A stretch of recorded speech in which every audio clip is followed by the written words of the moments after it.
Родителите на породилно остануваат дома или не? Власта со различни ставови. За Филипче децата можат да одат во градинка, а мајките да се вратат на работа. Неговата колешка, шахпаска, не мисли така.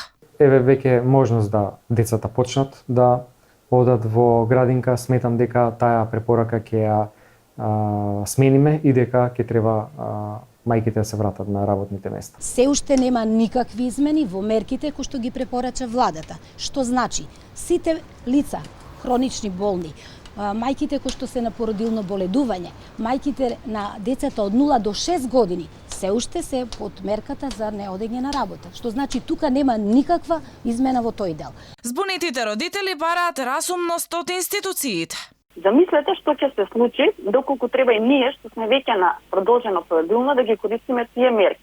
Колку само мајки ќе останат без работа, затоа што работодавците нема да може да го издржат тој терет. Нема логика да децата ги пуштиме во градинка, која што не ги запишува, бидејќи во јасли примаат 6 деца. Немаат повеќето градинки, 90% нови уписи, и ние треба мајките да се снаоѓаме како знаеме и умееме. Гневни се и мајките кои не по своја вина, поради корона кризата, останале без работа и немаат начин нивните деца да ги вратат во градинка, за да можат да бараат нова работа.